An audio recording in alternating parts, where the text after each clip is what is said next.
All right, now our oldest sister, Nicole, couldn't be here tonight, so I'm not going to try to be Nicole, but here we go.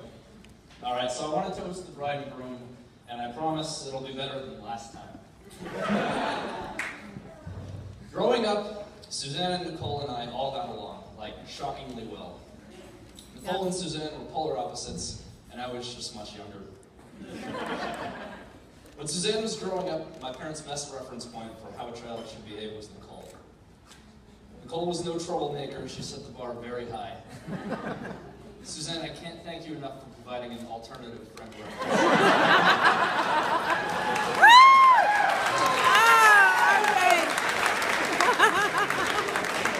Oh my God. Suzanne and Nicole always had my back growing up.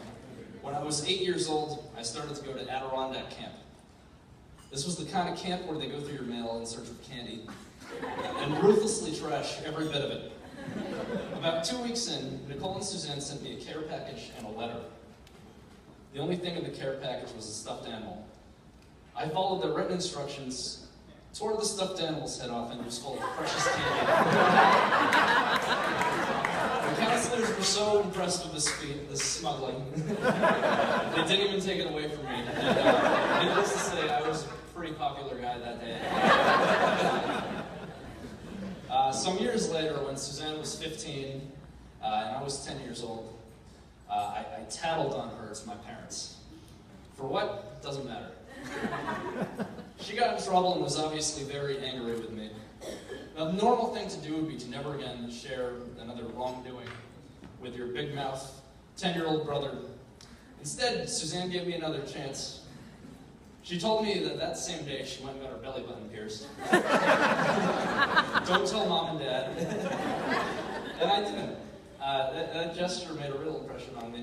And maybe the moral of the story is questionable to some people, but not to me.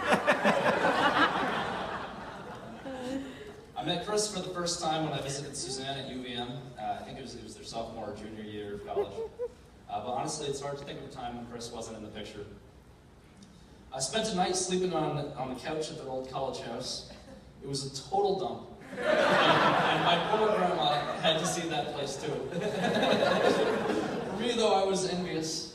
I had so much fun there. I had never been more excited to go to college. Now, Chris and I have always gotten along, but that's not surprising. Chris is the kind of guy that can make a complete stranger feel like an old friend. We were in New York City for Brent's bachelor party not too long ago, and walking down the street, we saw a crowd of people gathered outside a building. Chris asked what they were all waiting for. Someone said, "Daniel Radcliffe is coming out." Chris said, "If it's not the Beebs, I'm not interested." He had the whole crowd cracking up. Now, I know a lot of people wouldn't be super thrilled about having their girlfriend's little brother hanging around as often as I have. But Chris, you don't seem to mind, and thank you for that. Now, it takes a certain degree of patience to deal with Suzanne's brand of forgetfulness. But Chris handles it like a champ. When Suzanne forgot to bring her passport to Canada on the most recent business trip up there, Chris grabbed it, drove all the way to the border so Suzanne wouldn't be late for a meeting, turned around and drove all the way back. This wedding might be the last thing Chris is ever on time for, but we all know who's to blame.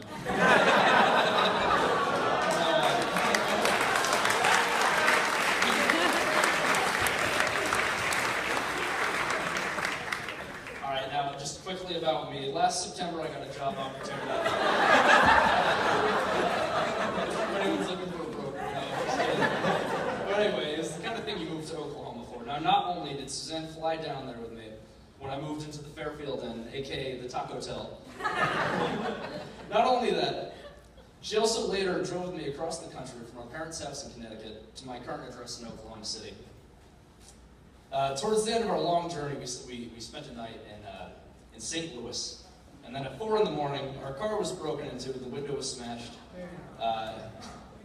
For the rest of the trip, the passenger seat had no window. And the busted glove compartment was stuck in the open position. Despite all this, Suzanne never complained about making this long trip with me. A few months later after that, Suzanne and Chris came down to visit me for the weekend. By the way, this was Valentine's Day weekend.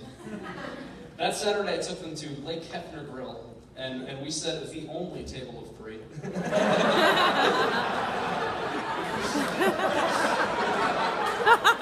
Anyway. This trip was the 3rd time Suzanne made it to Oklahoma. Suzanne visited Oklahoma 3 times within 5 months. Oklahoma. Just to help me get settled in, move all my stuff in. Anyway, Suzanne and Chris are the most fun people you'll ever know. Both have that rare talent for finding humor in any situation. Suzanne, you always have my back, and you're the first person I call if ever I have any real problems. I wish you both the best.